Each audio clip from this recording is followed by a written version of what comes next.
Hola, hola, bienvenidos, bienvenidas. Ya estamos aquí en República de los Ríos. Este es el viernes ya 12 de junio.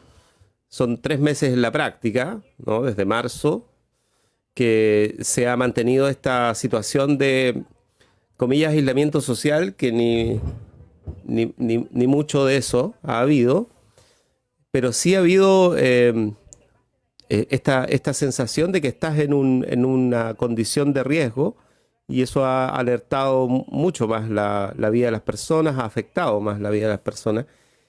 Y yo diría que más que incluso la dimensión esta normativa o administrativa de la pandemia, lo que ha marcado este proceso es la cuestión económica, por lo menos en el último mes y medio. Y la alerta permanente del contagio del coronavirus ha significado que, entre otras cosas, que la gente comience a eh, no recluirse, sino que al contrario, salir a buscarse la vida, enfrentar la situación del desempleo campante, digamos, que anda por la calle, y, y el desempleo sí que no tiene mascarilla, digamos, ¿no? Se te contagia. La crisis económica se te contagia más rápido incluso, ¿no? Pero claro, como hay bolsones de pobreza versus bolsones de restricciones a caer en la crisis económica, ¿no? Están resguardados muchos sectores de la economía. eh, lo que está pasando es que hay un nivel de desigualdad del que no se ha hablado mucho. Ya vamos a ver en un momento determinado, el segundo semestre seguro ya van a salir datos más reales a nivel global del crecimiento de la desigualdad, pero es evidente que eso está pasando, ¿no? Se está acrecentando la brecha de desigualdad. Y probablemente en lo territorial aún eso también va a ser materia de estudio. Probablemente se esté comenzando a investigar acerca de ello. Yo estaba viendo de hecho, un aconsejable artículo sobre descentralización y economías resilientes de Francisco Contreras en El Mostrador, que es una columna, pero en rigor tiene la elaboración necesaria. Recorre un poco algunos ejemplos concretos en la OECD y también más cerca, digamos, está el tema de Perú, de cómo Perú está haciendo gestión de su crisis, que es interesante, digamos, está trasladando capital entre regiones. Hay cosas que están pasando en el mundo que en Chile no estamos advirtiendo porque, bueno, estamos preocupados un poco de la urgencia, ¿no? En este día viernes a ver si alcanzamos a profundizar un poco más porque estamos además con alguien que nos puede guiar un poco en esto, digamos, que nos puede ayudar a entender mejor la cuestión territorial, académica del Instituto de Ciencias Ambientales y Evolutiva, Carla Marchán. ¿Cómo estás, Carla? Hola, buenos días, Víctor. Estamos un día más. En la estación. Estamos Sí, como los astronautas. un poco sí, yo creo que nadie nos preparó para esto, para Sí. ver que todos los días son iguales y distintos, el mismo esquema, pero algo que se mantiene y con poca perspectiva también desde hasta cuándo va a estar así la situación, entonces se vuelve más tedioso. Sí, y partamos diciendo algo que yo creo que no está de más, lo hemos conversado antes de iniciar el programa, esto de la necesidad de tener sensibilidad, y lo hemos dicho hace varios días ya, tener sensibilidad respecto a la situación que está viviendo en especial los estudiantes, porque, y lo hemos planteado así, o sea, los estudiantes tienen en sus manos, eh, s- no sé, una decisión, tomar una decisión de entrar a una carrera, de aprovechar el espacio que ofrece la sociedad para formarse en un área determinada de especialización, y se encontraron con esto, digamos, se encontraron con clases remotas, se encontraron con dificultades para comunicarse muchas veces, para encontrarse, no se conocen los que son los que son del año nuevos en la vida universitaria, no se conocen entre ellos, la inmensa mayoría. Y por lo tanto hay que tener un grado por lo menos de preocupación permanente, y aquí lo hemos tratado de hacer con respecto a la situación que están viviendo. Así es que en eso la disposición, por lo menos nuestra de la radio, para que se pueda apoyar a los estudiantes dentro de lo que se pueda. Entiendo que hay varias campañas en curso. Yo no tengo el dato aquí, lo voy a buscar en todo caso. Entiendo que hay una campaña de apoyo que se está organizando en la Facultad de Filosofía y Humanidades. Me imagino que deben haber otras en la universidad. Lo conversábamos hace unos días atrás con los colegas, gente que son periodistas que trabajan en unidades que se relacionan directamente con los temas que estamos conversando. Y nos decían que lo que han visto los conmueve, ¿no? Así es que hay que estar atentos a cualquier cosa y disponibles. ¿Mm? ¿Ustedes están volviendo a clases, Carla? Bueno, sí, nosotros en la Facultad de Ciencias tuvimos una semana de receso, mezclado también con unas paralizaciones Sí, claro. de algunas carreras, que logramos poder un poco conversar esta semana que recién ya que termina con los estudiantes y poder mejorar algunas cosas que son parte de la multifactorialidad de eventos que están influyendo ahora en el hacer la docencia online. Entonces, muchas cosas ocurren por la falta de comunicación y por la dificultad de generar lazos que sean más transparentes y también lazos que se fortalezcan a partir del conocerse. Entonces, por una parte está la disposición de los académicos, de los profesores, pero también por otro lado está la dificultad de que la información se canalice de igual forma para todos, que las personas todas comprendan que es un escenario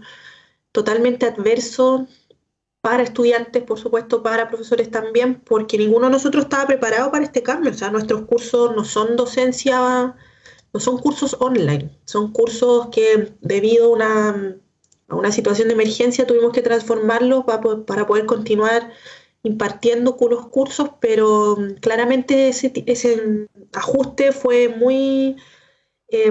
se hizo muy rápido, está siempre en marcha, las dificultades y brechas también que existen entre los mismos profes con respecto a la tecnología también es grande, entonces de alguna otra manera cada uno está intentando sortear la ola de la mejor manera posible y también teniendo en cuenta la realidad de nuestros estudiantes. O sea, la Universidad Austral es una universidad que tiene la mayor parte de sus estudiantes no son de la región, provienen de zonas aisladas, provienen de lugares mayoritariamente también rurales, entonces las Claro. dificultades de acceder a poder primero todo el plan que hizo la DAE de conectividad y luego tratar de pesquisar lo que queda, lo que se pierde en esa información en las escuelas ha sido un tema largo y bien engorroso. Entonces, por ese lado, el desafío ha sido de múltiples Ujú. aristas.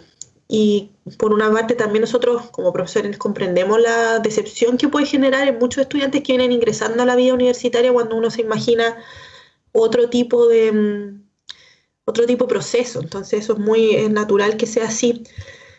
Pero también en ese sentido yo creo que los chicos y chicas han hecho un esfuerzo y los que se mantienen y los que están intentando tienen que saber que de parte de nosotros está toda la disposición para poder hacer esto lo mejor posible. O sea, entendemos lo difícil que es, pero también apelar al compromiso y también mirar las cosas con un poco más de esperanza. Yo creo que también estas generaciones más jóvenes ahora tienen un poco de esta dificultad de ver de que esto puede pasar, que esto va a pasar en el fondo. Va a ser un periodo muy difícil que nos va a afectar a todos de distintas maneras, pero que en el largo plazo va a haber una luz. No sabemos cuándo, pero vamos a salir de esto. No nos vamos a quedar pegados en esta contingencia que nos tiene a todos súper mal. O sea, yo lo entiendo lo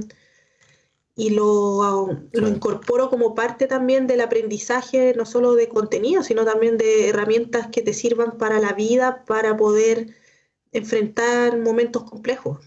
Entonces creo que Claro, por eso es ahí, tan relevante este momento también, ¿no? O sea, uno claro, enseña o aprende por lo que hace, pero también por lo que deja de hacer, digamos. Entonces este es un o momento sea, bien, claro, bien a mí me especial. sorprende, por ejemplo, gratamente descubrir este año el valor que los estudiantes le dan a las clases presenciales, cosa que hace el año pasado de repente yo estaba Claro, sola haciendo clases en cursos de 30 y llegaban 5. pero ahora hay un aumento importante de la importancia que se le da al contacto con los profesores, a las conversaciones post clase, al café, al pasillo, en el fondo a lo que ocurre y lo que es un poco lo que mencionaba Yanira en una columna que leí hace unos días de ella sobre la universidad y sobre el buen trato y lo que la universidad era una comunidad de personas que no están elegidas ni estructuradas así como de manera caótica, sino que hay unas ciertas dinámicas que van a, a promover eh, el diálogo, que van a promover la formación de comunidad a partir de este encontrarnos y que ahora se haya transformado en un encontrarnos digital no debiese necesariamente transformarse en un obstáculo para seguir haciendo eso. Sino, obviamente lo dificulta, pero no debería limitarnos porque como comunidad académica de personas seguimos siendo la Universidad Austral. Entonces, en ese sentido, eh, entender que hay otras formas de relacionarse también que se le pueden sacar provecho. Yo creo que también en ese sentido toda esta situación de virtualidad nos ha permitido, tratando de ponerse muy positivo, nos ha permitido ser parte de un montón de otros grupos, de otras redes que probablemente en la realidad no somos capaces de acceder. Y Es eso es verdad. un aspecto que quizás puede ser de las cosas buenas que se puedan potenciar post pandemia, tanto para, no sé, la educación, para las clases, mantener esa posibilidad de diálogo con otro entorno. O sea, esta semana yo creo que como nunca hemos sido capaces los que hemos podido de participar o escuchar debates que eran lejanos, o invitar personas a nuestras clases, colegas de otros lados, que en la realidad eso es imposible, pero en este contexto sí te puede abrir una herramienta y otras oportunidades para poder hacer, eh, para poder expandir tus posibilidades. Y en ese sentido creo que es lo único hasta el momento positivo que le voy viendo a este modelo. Sí, no, sí, es un... Además que esto supone que hagamos todos cambios. Entonces, eso no ha sido automático y ha ido paulatinamente en muchas áreas. Y además son cambios que también son de mentalidades, o sea, que tienen que ver con las culturas asociadas a las comunidades más controladas, ¿no? Como en las universidades, donde hay cierto grado de unidad de objetivo, por así decirlo, ¿no? Hay cierta Sí. cohesión que tú no encuentras necesariamente en otros espacios respecto de cuál es la función social que estás desarrollando. Pero evidentemente que es una sociedad dentro de la sociedad al final, es muy representativa en muchos aspectos y eso imposibilita que uno tenga la noción de que estás cambiando en conjunto, digamos, ¿no? Si los cambios van siendo mirados y aparecen, de hecho, dispersos en principio. La unidad de sentido que tienen estas instituciones todavía está por verse en el futuro, puestas en crisis, ¿no? A nivel internacional, incluso como las universidades han sido tan relevantes en esta pandemia por ser entidades que tienen que resolver cada elemento de la vida universitaria, o sea, como lo que ya hemos conversado y cuántas cosas más, digamos, ¿no? Procesos de renovación no sé, de las propias culturas académicas, la discusión que hay respecto a la producción, ¿no? La productividad, como le llaman, de la Mm. ciencia y todo ello, que lo hemos visto en cuántos foros en este proceso, ¿eh? Me llama la atención que ha salido bastante, digamos. Una reflexión que pareciera ser una reflexión muy de nicho y que no, o sea, resulta que la preocupación por la construcción del conocimiento está ahí incluso desde sectores organizados de la sociedad. Es bien interesante eso. Y por otro lado está la cuestión social que yo te mencionaba al principio, social y territorial, ¿no? O sea, la desigualdad como fenómeno complejo que nos debiera llamar la atención a todos. Yo, Mm. antes que se me olvide, nomás quiero mencionar un aviso que nos enviaron. Empiezan a ver estas campañas en todos lados, así es que disponible de todos modos el colectivo Huachocopihue, que funciona allí en la Junta de Vecinos Huachocopihue, que está en el sector del barrio regional. Está generando una colecta de apoyo a las ollas comunes en base a donaciones de alimentos no perecibles y mañana entre las 11 y las 13 horas, 2 horitas ahí para llevar un aporte a la sede de la Junta de Vecinos Huachocopihue. Esto es Holanda, en la calle Holanda allí. Es a una cuadra del Windsor, frente a los bomberos por allí, en calle Holanda eso es, si no me equivoco, eh, Pedro Montt, ya lo buscamos. Pero es en la Junta de Vecinos Huachocopihue, ahí si nos están escuchando los dirigentes que nos digan algún otro dato. Carla Marchant, académica de la Facultad de Ciencias, del Instituto de Ciencias Ambientales y Evolutivas. Conversemos un poco de la actualidad. Yo te había mencionado al principio nomás esto del tema de pensar la desigualdad territorial en momentos de crisis económica, que no es menor, que no es solamente una cuestión asociada a la empresa, digamos, ¿no? Que uno dice, bueno, el problema es de las empresas, están viendo, no sé, coartadas sus posibilidades de intercambio. La verdad es que es una cuestión que está en el plano de las comunidades. En el sur de Chile sabemos muy bien que hace la diferencia, a veces pocos metros desde la carretera hacia adentro.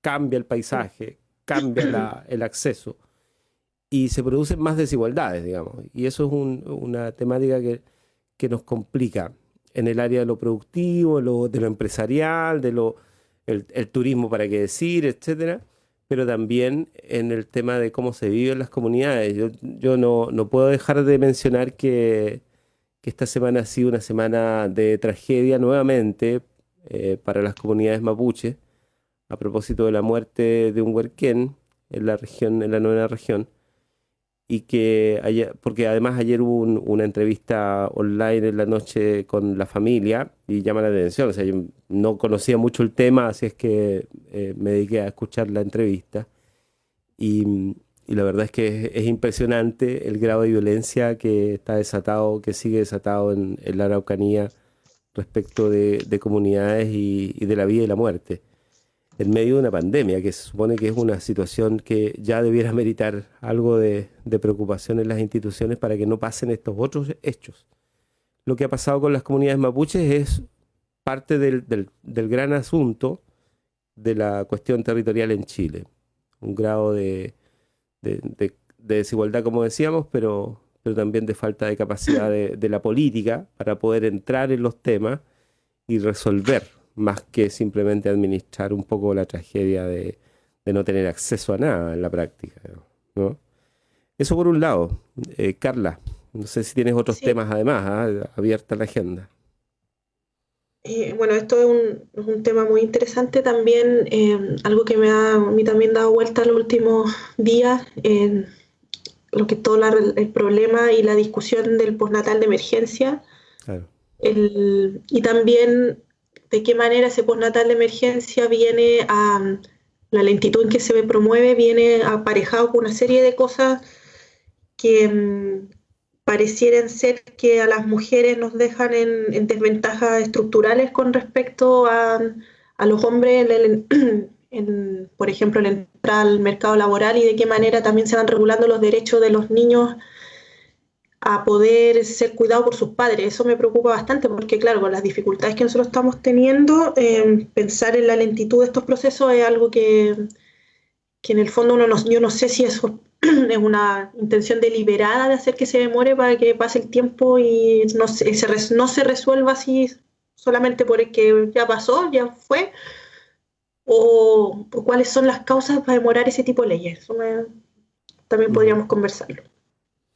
Sí, me parece. De hecho, las últimas noticias al respecto son que las declaraciones del gobierno han sido tajantes. O sea, la ministra del Trabajo textual dice, nosotros como ejecutivo, yo aquí ya no voy a volver a hablar de que es un proyecto inconstitucional, porque eso creo que ya lo hemos dicho suficientemente. O sea, ya está claro. Voy a ir a la otra parte, dice. Es un proyecto regresivo, es un proyecto que le entrega mayores beneficios a las mujeres de mayores ingresos y no soluciona el verdadero problema que tenemos en nuestro país, todos los papás y mamás que están con sus niños en sus casas y no los pueden dejar solos. Eso dice la ministra en Claro. sus declaraciones. Claro, o sea, por eso a mí me sorprende, porque recuerdo claramente que este gobierno decía en un principio que hay que poner a los niños primero en la fila. Y las primeras soluciones que vemos es dejar a, o sea, las opciones que hay es acoger a las trabajadoras seguro, al seguro de desempleo, protegerlas a partir de buscar otros esquemas, decían ellos, ¿sí? Otros esquemas. Realmente eso es desconocer absolutamente la realidad de cómo funciona la vida cuando tú estás en el puerperio. O sea, ese tipo de decisiones, que tener que justificar lo injustificable siendo ministra de un gobierno así, a mí me complica, porque ella es mujer, sabrá lo que es tener una guagua 6 meses en la casa, sabrá todas las dificultades que eso tiene. Puede ser efectivamente que ahí no se solucione, que afecte a las, o sea, que la medida llegue y sirva a las mujeres que tienen contrato fijo, pero también ahí hay una cantidad importante de trabajadoras de la salud,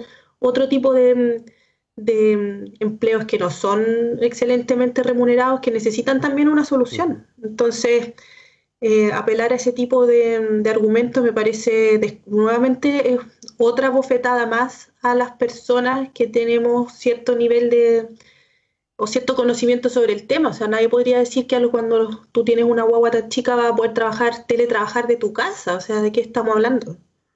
Y no todos los trabajos permiten ese esquema también. Entonces, eh, lo considero, creo que es muy difícil, y nuevamente ahí vemos de esas brechas de desigualdad que existen en los accesos al mercado laboral entre hombres y mujeres. O sea, si bien este postnatal de emergencia podría ser una muy buena solución, también nos muestra que en la realidad, cuando estamos sin pandemia, esa es una medida que sin duda se agradece. Me parece que es un derecho de los niños a tener adquirido, para poder, que los padres, la madre especialmente, los pueda cuidar, pero también nos pone en evidencia la serie de dificultades eternas que hay que estar sorteando para ser mujer y mantenerse en el mercado laboral, en el mundo de la academia, ser, entre comillas, no, más encima competitiva, y que te permita, en el fondo, poder desarrollar tu carrera académica y científica. Entonces creo que siempre esto es una carrera de obstáculos que hay que ir sorteando con mayor o menor facilidad, pero en estos tiempos también, nuevamente con otra información y datos desde la academia, las mujeres nos hemos visto fuertemente impactadas en la producción científica, por ejemplo. Ujú. La cantidad de artículos que se están produciendo son menores, los que se están enviando. Entonces eso va a aumentar brechas de desigualdad muy potentes el próximo año, cuando vengan los concursos nuevamente, donde vamos a ser menos competitivas, porque claramente esta pandemia ha hecho estragos y ha mostrado todo lo que no queremos ver en todos los ámbitos, que las tareas de cuidado siguen siendo una labor netamente femenina. Los hombres se han ido incorporando a esta forma nueva de enfrentar el desarrollo familiar, pero no es algo generalizado todavía. Entonces, a mayor problemas de salud mental, de estrés y de dificultades de poder acceder y poder hacer todo lo que tienes que hacer, o lo que se entiende que son las tareas propias de una mujer que trabaja, que tiene su casa y que tiene que criar hijos como si no tuviera que trabajar, y Ujú. que tiene que trabajar como si no tuviera hijos. Entonces, no, son muchas dificultades que se han ido visibilizando, y que a la larga van mostrando desigualdades profundas, y que hay que intentar de alguna manera mantenerlas visibles, para que cuando se discutan otras formas de vivir, otras formas de desarrollarnos, eso también se tenga en cuenta. O sea, yo no puedo creer que un postnatal de 6 meses, y que en la práctica no son 6 meses, son 5 meses y 2 semanas, sea visto como una herramienta que va a coartar la posibilidad del ingreso de las mujeres al mercado laboral. O sea, ese tipo de argumentos que siempre se esgrimen, eh, creo que pueden tener mucha asidero en realidad, si lo pensamos desde la perspectiva en la que el trabajo está visto ahora, pero no debiese ser la forma en que se siga pensando, pensando la forma de desarrollarnos. A eso voy, en el fondo, el trasfondo de eso. Sí. ¿Por qué en otras sociedades, donde el bienestar es parte de los indicadores, es posible aumentar este tipo de esquemas o cambiar esquemas más flexibles, pensando en que aquí hablamos también, aquí el padre también puede tomar parte del postnatal parental, pero que dárselo al padre significa quitárselo a la madre en un periodo de lactancia. Entonces tampoco entender muy bien de qué forma funcionan algunos procesos que son hasta biológicos y que de qué manera eso puede ser también acogido en una visión más amplia donde los cuidados sean de responsabilidad de hombres y mujeres, que no lo vemos. Claro, en la lógica, en el lenguaje de la ministra del Trabajo, hay que preguntarse qué es lo regresivo, en definitiva.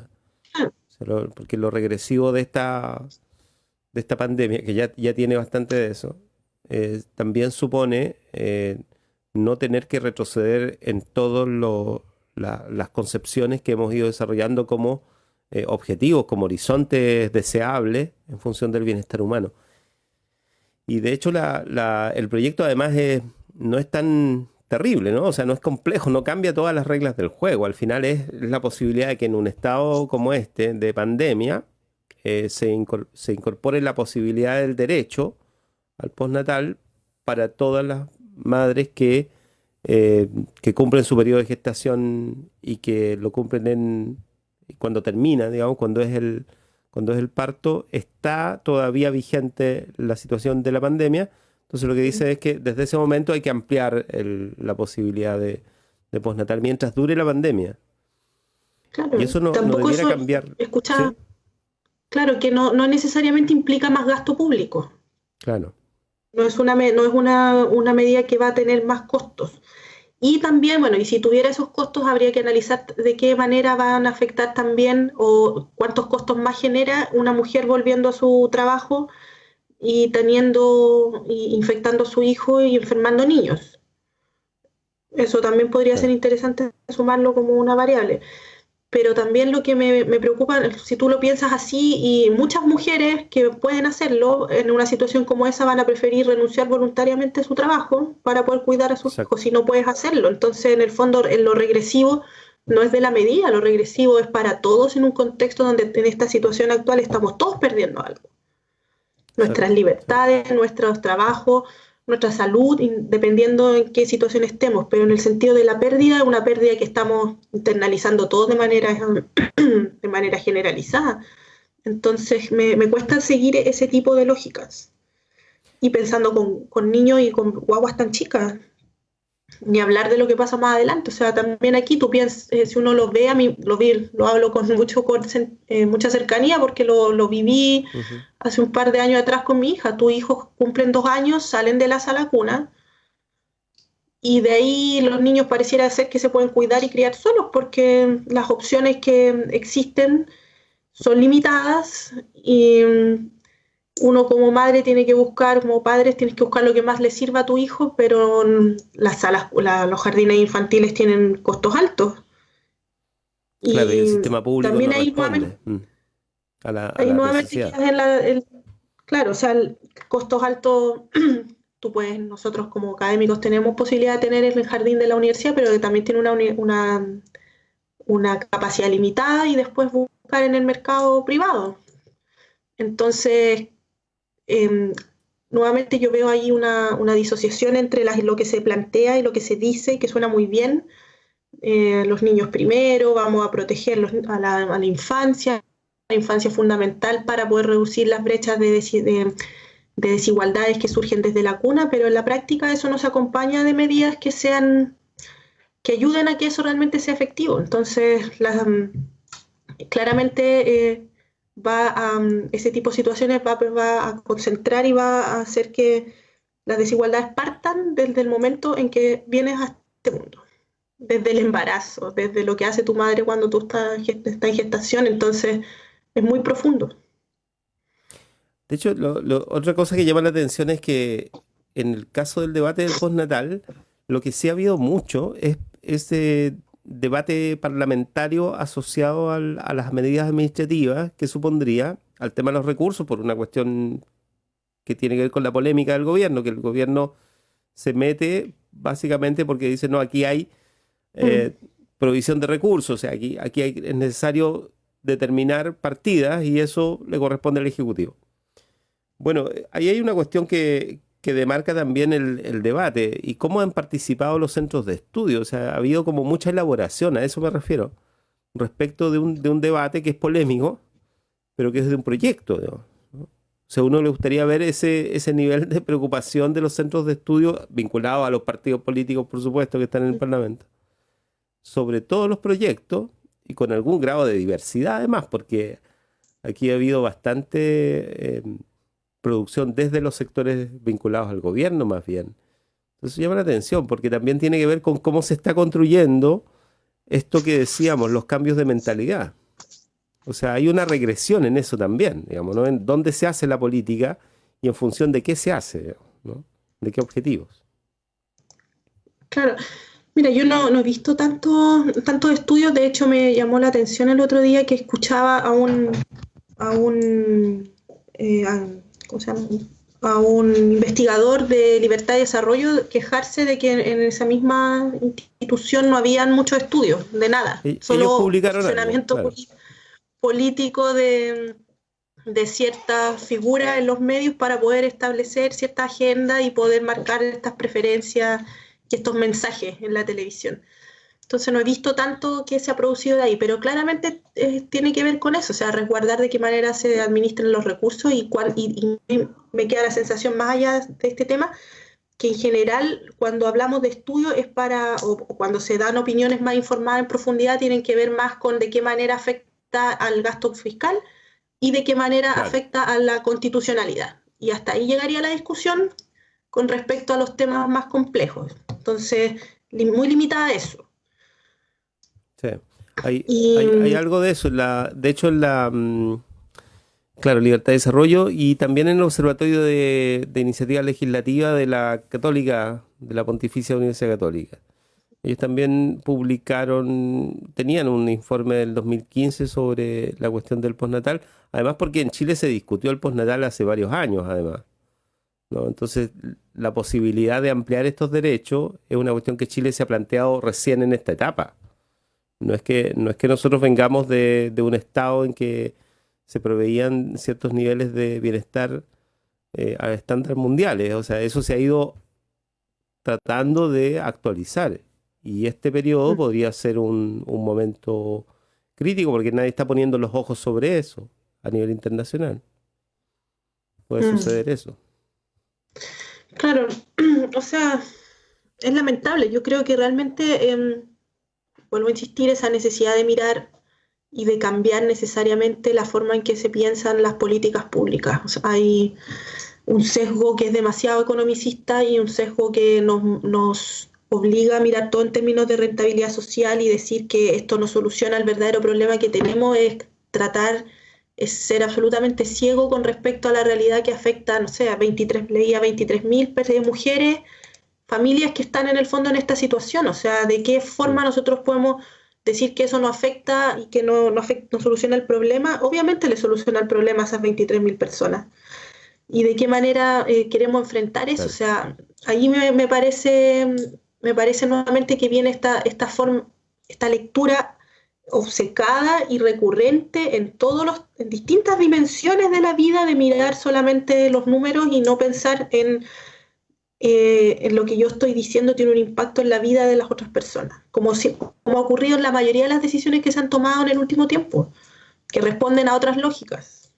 Ujú. Entonces, lógicas económicas, lógicas de espectáculo, lógicas de lobby político, que lamentablemente son las que están ahora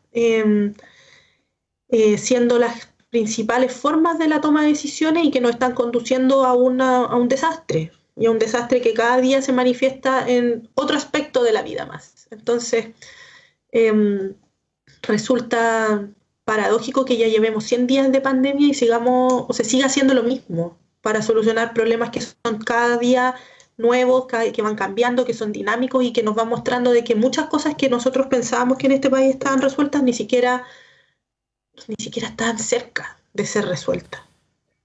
Claro, y aquí está la prueba, en definitiva. Claro, el tema del mercado laboral, que es usado como un fetiche fácil, digamos, rápido, esto de que, no sé, la capacidad de entrar al mercado laboral es casi una carrera que todos están dando y que tarde o temprano tiene que producirse y que para eso básicamente es el esfuerzo individual el que lo define. Eso no funciona ni cultural, ni económicamente, ni en términos, ni siquiera de cómo se hacen los concursos, como tú bien mencionabas hace un rato Mm, atrás, digamos, en todas las áreas de la vida. O sea, no es igual para todos, a eso me refiero. Y, claro. en el caso de las mujeres, que es el tema de esto de la confianza, porque hay un dato que circula de la confianza de las mujeres para el sistema de acompañamiento, digamos, para dejar a los niños en una institución.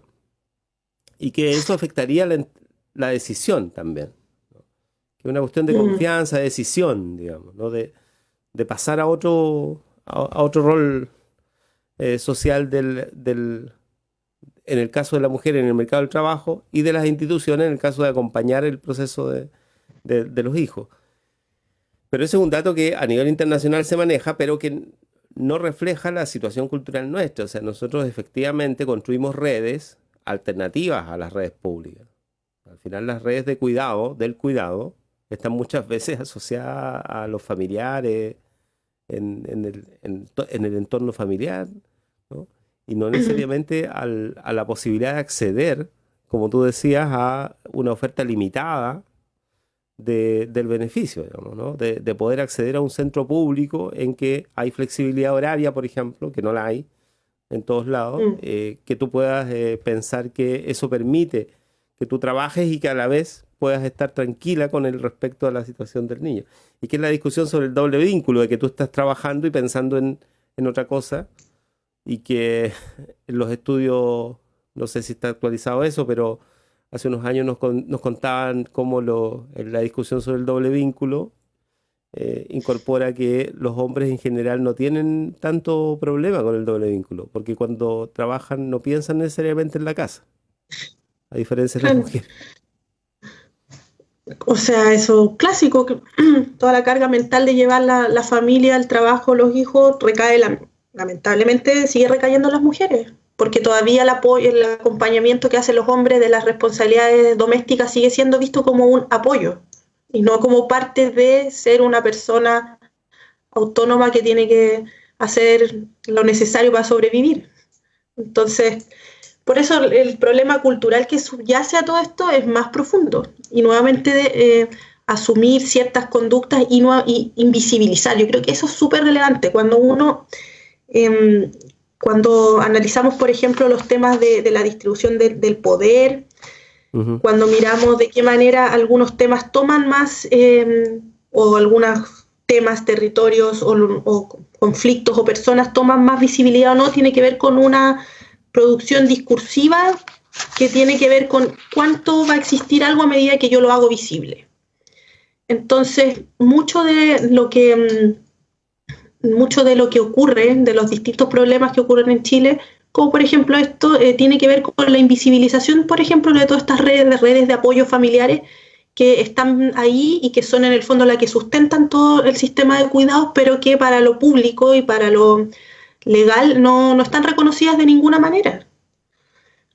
Y solucionan el problema, permiten que las cosas fluyan y cuando llegamos a situaciones extremas como ahora, donde las redes de cuidado se han desarticulado totalmente porque normalmente son los abuelos que cuidan hijos, nietos, esas redes desaparecen y eso significa que el problema se visibiliza y cómo se visibiliza en un malestar y en un estallido pequeño que va a ser esto me está pasando, por favor ayúdeme, haga algo. ujú. Legisle, señor legislador, señor presidente, hágase cargo de este problema que estamos mirando. Y entonces, claramente, si nosotros llevamos esa teoría de esta selectividad con respecto a lo que es visible y lo que no, vamos a darnos cuenta que las desigualdades y los desequilibrios vienen por eso. O sea, los desequilibrios van a ocurrir porque discursivamente hemos invisibilizado todo lo que nos acompleja y lo que nos genera problemas. Los espacios rurales son un problema, la violencia en la Araucanía es un problema, entonces la hacemos visible desde la perspectiva que nos sirve a nosotros para construir un relato que está ligado en el caso de esto mismo de la violencia en la Araucanía, demostrar que existe la violencia rural, o sea, ¿qué es eso? El conflicto Existe mapuche. el conflicto mapuche, claro, visibilizar a lo mapuche desde esa perspectiva, entonces claramente ahí yo creo que mucho tiene que ver. que mucho tiene que ver con esto, la pandemia como un acto catártico un poco que va a hacer visible todo lo que está mal en todas las aristas de la vida en una sociedad. Todos los problemas no resueltos que han sido escondidos bajo indicadores de macroeconomía y de estabilidad financiera de un país que podía tener muy buenos números, pero que en las finanzas, en lo local, en la economía doméstica, estaba mucho más desarticulado y mucho más carenciado de lo que nosotros queríamos verlo, o de lo que el modelo se encargó de visibilizar. Esto es como Claro. un espejo gigante. Además que yo lo he escuchado en estos meses, porque ha habido un debate menor respecto de la cuestión social que con esto de la crisis ha vuelto un poco, pero evidentemente está en otro plano, digamos, dejó de estar en el plano institucional o general del cambio, de la transformación de la institucional que merecía el país, nociones que habían quedado instaladas a partir del 18 de octubre en adelante, y que uno diría que el fin de año fue claro en eso, o sea, todo el mundo estaba, el mes de diciembre, digamos, a mí me gusta mirar esos datos así, se nota un clima en la opinión en que estaba relativamente claro que había que desarrollar ciertas transformaciones. O sea, cuando en diciembre se produce esto de la consulta ciudadana organizada por los municipios o por ciudadanos derechamente, como en el caso de Valdivia, que cómo la gente masivamente expresa la necesidad de transformaciones y todo eso no es que se diluya, se suspende, ¿no? Se suspende, se aísla, ¿no? Se aísla socialmente, se transforma en una cuestión que parece de postergable, ¿no? Que no tiene que ver necesariamente con el estado de la pandemia. Cuando la pandemia se instala sobre una sociedad concreta, real, sobre una institucionalidad real. La pandemia se lleva adelante, todo el debate que hay respecto de si el ministro es simpático o es antipático, o si cambia demasiado la metodología, la verdad es que tiene un trasfondo institucional. Y probablemente haga la diferencia la personalidad del ministro, pero no hace toda la diferencia. Y es fundamental allí el trasfondo institucional que tiene, la discrecionalidad con que puede actuar una autoridad desde la moneda. Viste que este es uno de los pocos países donde el peso central de la vocería política la tiene el propio presidente incluso. Esto que el presidente aparece permanentemente, que no lo hacía ni siquiera en el estallido social, o sea, que sí salía, ¿no? Trataba de salir muchas veces, pero cada vez que salía había un cacerolazo, o sea, provocaba algo socialmente. Y ahora parece que las vocerías están diluidas, ¿no? Están centradas en la moneda. Todos hablan a estas alturas. Esta semana parece que el apellido más utilizado en Chile ha sido el de la Roulette, digamos que es un apellido complicado, de hecho, que no es muy propio de nuestras troncos familiares. Y la Roulette se ha vuelto imprescindible para poder entender o tratar de entender el rol del gobierno en la pandemia y en lo que viene después de la pandemia. Entonces, como que lamentablemente saltamos desde la noción de transformación que veníamos trayendo hasta diciembre más o menos, después viene el verano y marzo nos pilla con todo esto. Hasta lo que es hoy en día la sensación de que tenemos un montón de problemas, como tú decías, y que ya vendrá el momento como para pensar en hacer algo con tanto problema, porque por ahora tenemos algo más urgente, como si los países fuesen distintos, digamos, ¿no? Como que si fuésemos distintos de lo que estábamos viviendo en noviembre o en octubre. Carla Marchán está con nosotros. Sí, yo estoy de acuerdo con lo que tú planteas y también agregaría otra cosa. De qué manera también en ese discurso y esta posibilidad de mirar los cambios que Chile necesitaba, que se hicieron tan evidentes el año pasado, en diciembre, de qué manera ahora se han transformado en un elemento más de un espectáculo, de una sociedad cruzada por la necesidad de mostrar lo que se está haciendo a través de la televisión. O sea, toda la mediatización que se ha hecho de la crisis, el abuso que se hace de la fragilidad y de la vulnerabilidad de las personas, y eso extremadamente mediatizado con canales de televisión abierta que son realmente los reductos que van teniendo, los reductos que el poder tiene para visibilizar y para ampliar su mensaje, ha llegado a un nivel que ya es verdaderamente escandaloso. Ujú. Eso yo creo que nos muestra hasta qué punto también el poder ya no está, o probablemente ya o nunca ha estado necesariamente concentrado donde tiene que estar, en el Parlamento, en el gobierno, en el Estado, sino que ahora está en los medios, en las agendas que imponen esos medios y las personas que están detrás de esas agendas que están siendo impuestas. Entonces me parece en ese sentido que toda la farandulización que se ha hecho de la crisis en los medios es de una vergüenza suprema, y también los discursos que salen ahí a partir de eso. A mí me resulta impresentable que para cada acción que el gobierno tome tenga que haber un instructivo de comunicacional. O sea, entendemos que las comunicaciones son importantes, pero la forma en que se realizan es supremamente distinto, como ocurriría en cualquier país que tenga, por ejemplo, un poco más de protección por los datos y la vida personal de la gente. No me imagino en Alemania a la Angela Merkel entregando cajas de alimentos con todo ese show que se montó hace unos días atrás. O sea, otro tipo de una forma tan banalizante de las condiciones de precariedad de vida de las personas, que me parece súper violenta. Otra forma de mostrar eso, y que también da cuenta en el fondo de que el Estado actual, con la forma en que funciona, no tiene las herramientas necesarias para poder solucionar esos problemas de otra manera que no sea a través de la farandulización. Volver a pensar siquiera, o sea, el otro día escuchaba a un diputado UDI proponer una chiletón con Don Francisco. O sea, realmente todo, de qué manera nosotros siempre estamos esperando aquí que vengan otros y que la farándula se haga cargo de los problemas que son propios y que deben resolverse a partir de una institucionalidad fuerte y no a partir del espectáculo.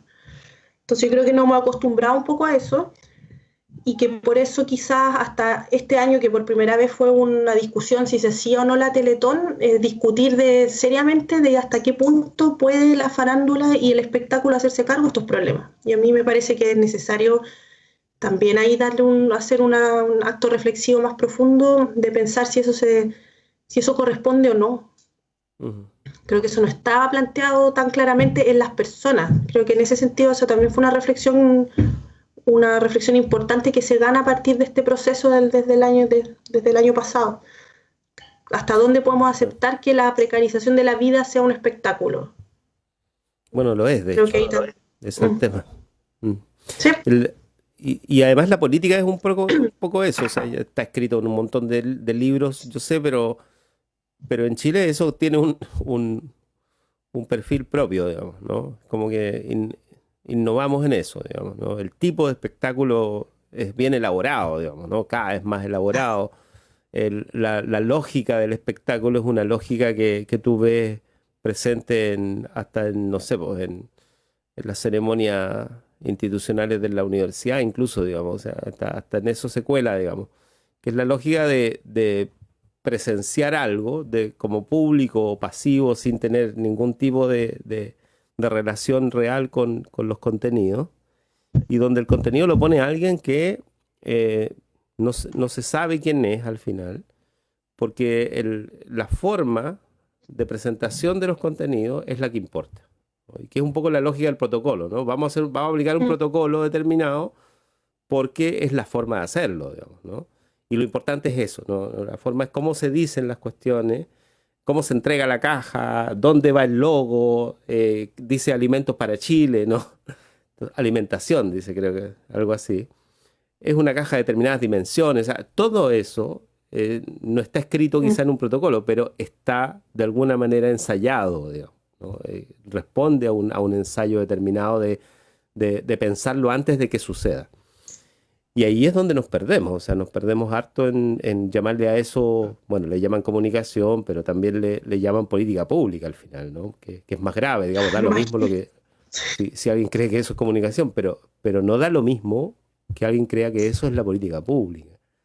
Te quería colocar además en la mesa esto del tuit de o no del tuit, sino de la declaración que él da a CNN Chile de Pablo Longueira, que dice que no solamente que es posible, sino que es necesario suspender el plebiscito de entrada del Mm. cambio constitucional.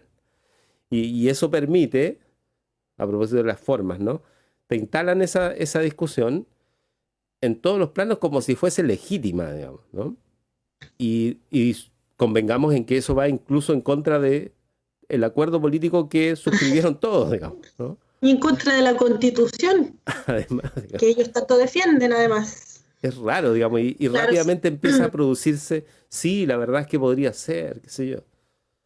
O sea, no es Mañalich diciendo en marzo, ojo, que podría ser que la pandemia nos implique tener que suspender el plebiscito de octubre, o el plebiscito de mm. abril, perdón, de abril pasado, digo, ¿no? O sea, es distinto eso, Yo creo realmente no es que lo mismo. leí la declaración de Longueira y vi después lo que responde Alamán. Yo creo que Claro. esos son los últimos aletazos de un sector político que está viendo que de alguna manera tiene que hacer algo para evitar lo inevitable. O sea, yo creo que en ese sentido, esta agenda que se van, estas ideas novedosas que están poniendo de vez en cuando tienen eso, o sea, buscan quitarle legitimidad a un proceso que no puede, que está inscrito en la Constitución, que tiene su fecha ahí, que para modificarlo, no, es que el presidente pueda decir solamente, ¿sabe qué? En realidad voy a tomar esta idea y voy a cancelar el plebiscito. Eso tendría que pasar por una decisión de la Cámara. Por lo tanto, no es una materia de fácil resolución o que alguien pueda ponerse creativo y encontrar otras formas de hacerlo. Entonces, ¿y por qué es tan importante de que eso no pase? Y porque claramente hay un problema de legitimidad y hacer una acción como esa va a reducir más aún la escasa confianza en las instituciones y en un proceso que tiene que tener, a pesar de todo el momento complejo que se está viviendo, tiene que tener la mayor participación ciudadana y tiene que tener un respaldo que permita darle unas bases sólidas a lo que se quiera construir más adelante.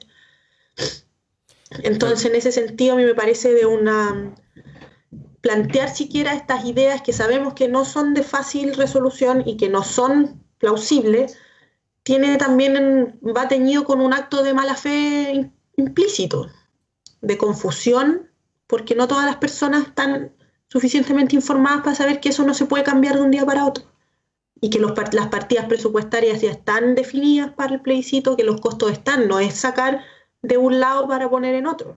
Entonces, me parece que eso solamente es una actitud un poco desesperada para poder bajar un proceso que claramente muestra, y el contexto actual muestra que es necesario los cambios. O sea, ayer mismo se vota y se aprueba la ley que congela el alza de los servicios básicos.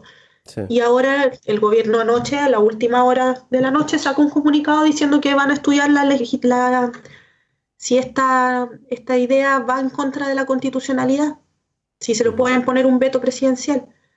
Entonces, claramente vemos cuál es el mensaje que llega ahí a la ciudadanía. La constitución que tenemos no permite que el gobierno, que el Estado, no el gobierno, que el Estado tenga la capacidad de proteger a sus ciudadanos en un contexto de emergencia.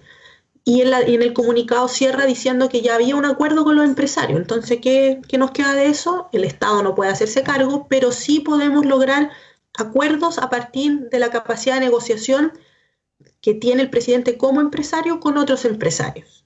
Claro, claro, Por es lo verdad. tanto, un Estado cada vez más pequeño en sus posibilidades de defender a sus propios ciudadanos y empresarios que van transformándose y ganando una visibilidad eh, para el sector, para la ciudadanía en general, mucho más fuerte, como el presidente de la CPC, que pone temas, que tira agenda, que tiene puntos de prensa donde el presidente sale dos pasos atrás. Entonces, todas son manifestaciones simbólicas que demuestran mucho de la forma en que Chile funciona y cómo ha funcionado en los últimos 40 años.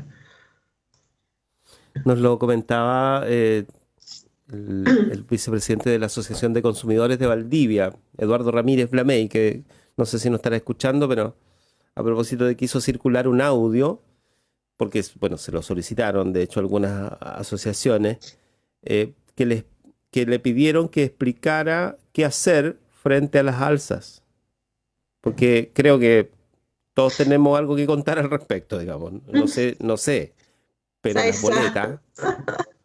las boletas, digamos que atemorizan un poquito más que antes cuando llegan, ¿no?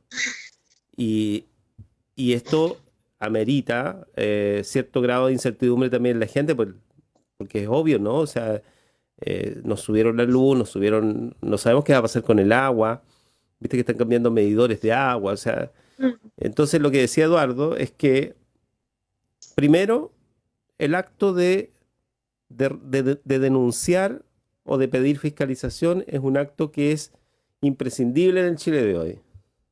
O sea, no hay posibilidad de que navegues en esta sociedad, tal como está, sin la cultura del reclamo y del pataleo al final, ¿no?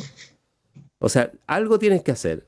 En el caso de los cobros de los servicios básicos, no sé, las superintendencias, qué sé yo, pedir datos, digamos, pedir reuniones, o sea, cualquier organización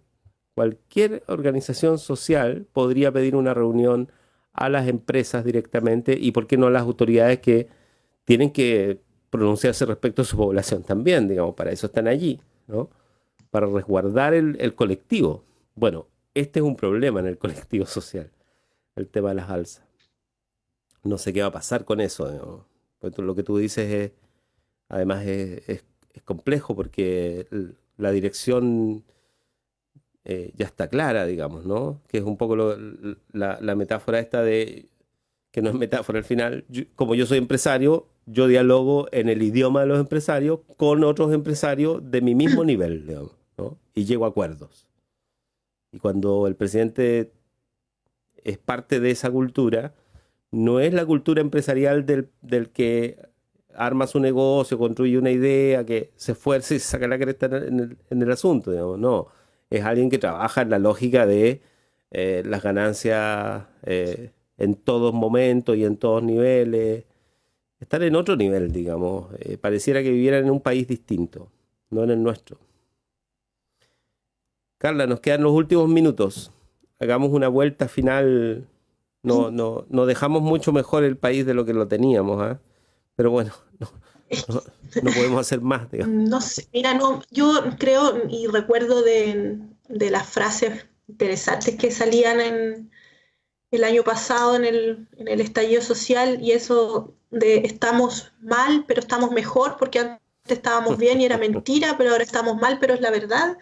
Creo que es una de las frases que a mí más me gustó porque en el fondo manifiesta profundamente la realidad. O sea, lo que vemos hoy, que nos duele a todos, porque yo creo que nadie quiere destruir su país, es la realidad de lo que hemos construido como sociedad, desde donde nosotros nos toque colaborar. Y también por acción y por omisión. Por acción, por todas las personas que tienen la capacidad y que están sentados en las esferas del poder, que pueden tomar decisiones que van a afectar la vida de muchas personas, y por omisión de todos aquellos que somos ciudadanos y que podemos participar activamente en los procesos ciudadanos de la política, de las elecciones, y que no lo hicimos en los momentos que era Sí. necesario hacerlo para tomar decisiones sobre el futuro del país. Entonces, por acción u omisión, este es el Chile que hemos construido todos, con sus cosas buenas y con sus cosas malas. Cuando pensamos en las cosas buenas, varios colegas y hacen énfasis en la capacidad que tiene el pueblo chileno de superar las adversidades, que puede ser algo positivo. Pero también lo que hemos construido del país con las cosas negativas que tenemos que saber subsanar. Y en ese sentido quizás no dejamos el país mejor que antes, pero sí lo tenemos que pensar que por lo menos yo lo veo así, que las crisis son momentos de cambio que hacen y que nos obligan a pensar de qué manera queremos ir construyendo el futuro más adelante. Entonces, yo creo, y sobre todo pensando que hay distintas visiones de lo que es el bienestar y de lo que es el desarrollo como lo entendemos nosotros ahora, que surgieron en periodos de crisis más o casi probablemente con la recesión económica que va a llegar que son tan difíciles como la crisis del 29 o la posguerra. O sea, el Claro. concepto del bienestar y del crecimiento y el desarrollo se va a debatir en la posguerra. O sea, probablemente un escenario eh, a nivel mundial muy similar, con otros matices ahora, pero muy similar a lo que va a quedar a post-COVID-19 y post-recesión económica. Entonces, en ese sentido, esa crisis tiene que ser vista como una posibilidad para pensar otras formas de Mm. desarrollo, para pensar otras formas de medir el bienestar, de medir el crecimiento, no solamente en esos términos económicos. Y ahí recomiendo una lectura, una columna de opinión que vi hoy en la mañana de un economista, Gonzalo Martner, que hablaba un Ujú. poco y parafraseaba también a otros economistas eh, turcos, que pensar en una sociedad de bienestar ya 3.0, decía.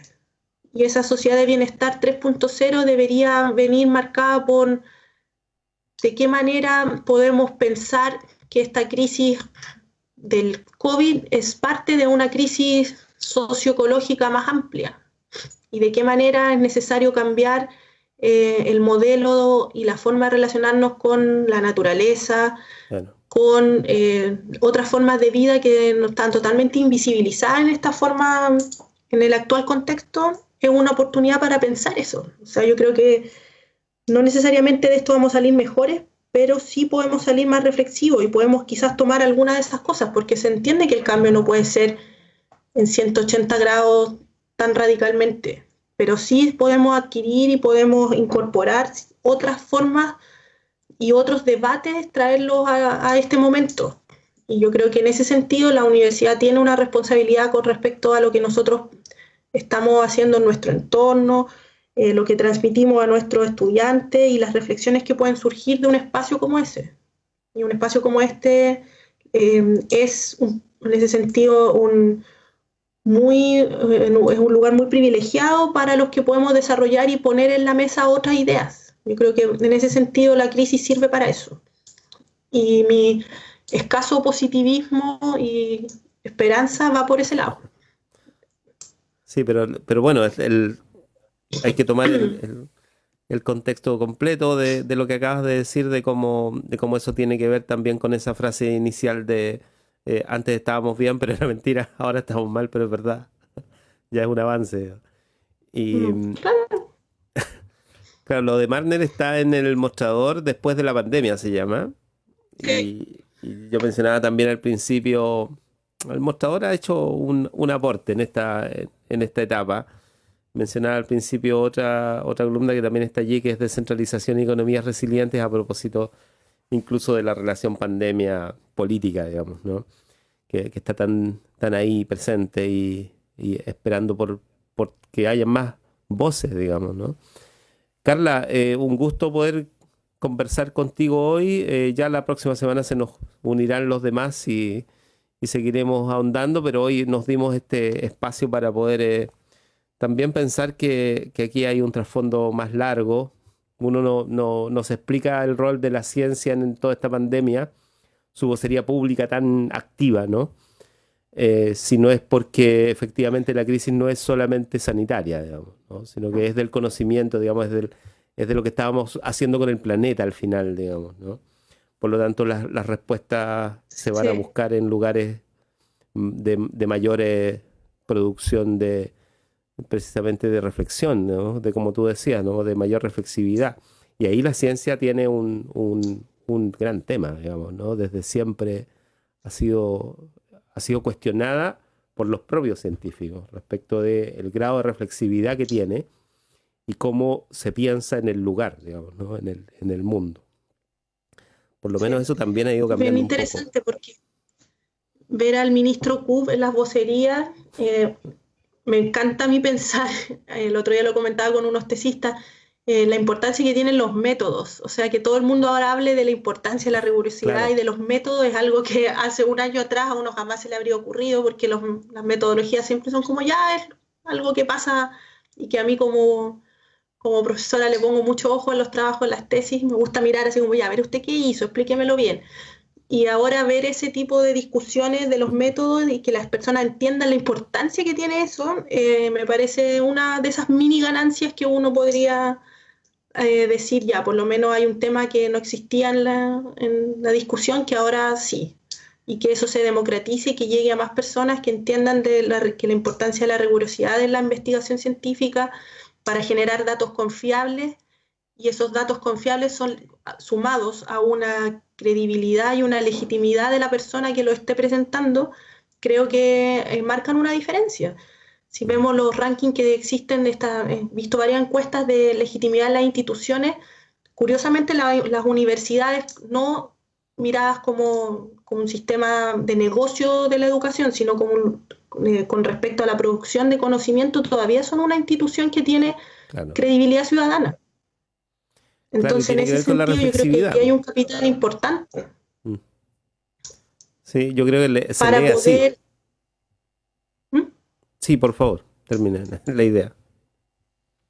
No, claro, eso. Entonces, ahí hay un capital importante porque claramente hoy la sociedad, la opinión pública está diciendo, escuchemos a los que saben, escuchemos a los científicos, y ahí hay un espacio de oportunidad que la ciencia, los investigadores y la universidad debe saber internalizar de buena forma. ¿Y cómo se hace eso? Vinculándonos efectivamente con la realidad, que eso es lo que está pasando ahora, con los trabajos que están haciendo en la misma Austral, colegas que están buscando formas de generar estos exámenes de bajo costo, los respiradores, las distintas formas de hacer que el conocimiento científico y el quehacer universitario tenga un valor y que sea útil a la sociedad, si eso en el fondo es lo que la ciencia debiese aspirar.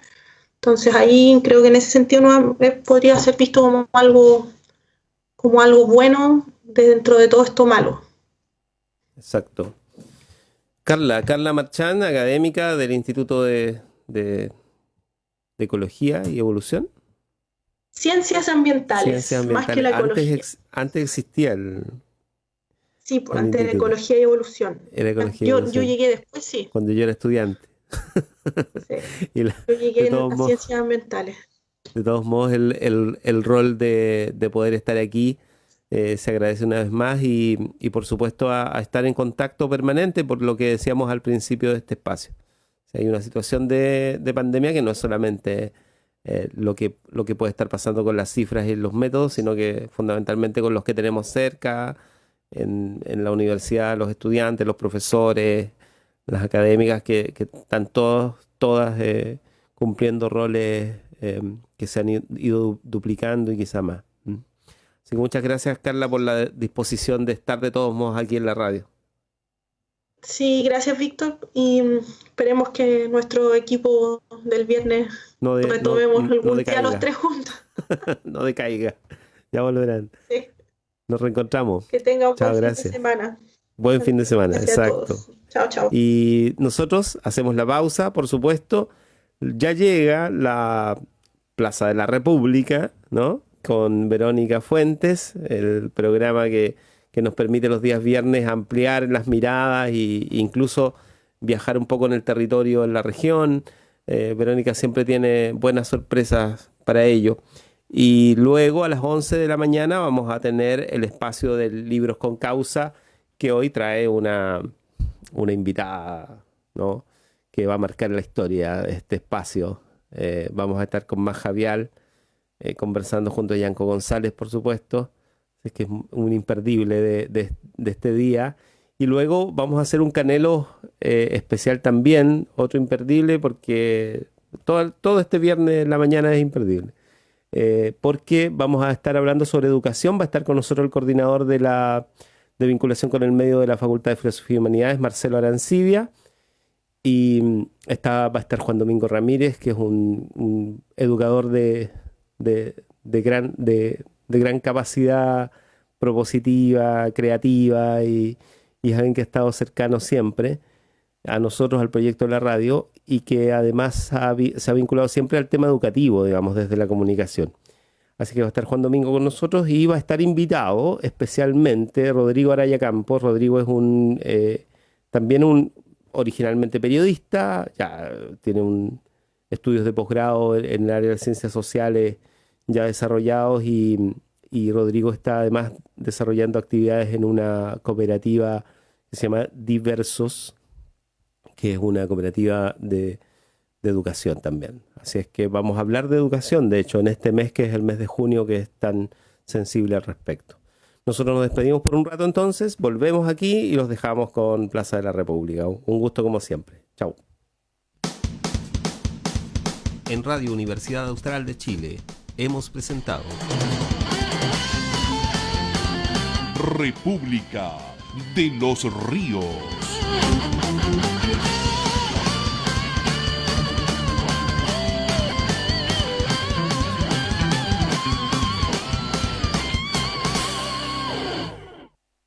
La Universidad Austral de Chile realiza una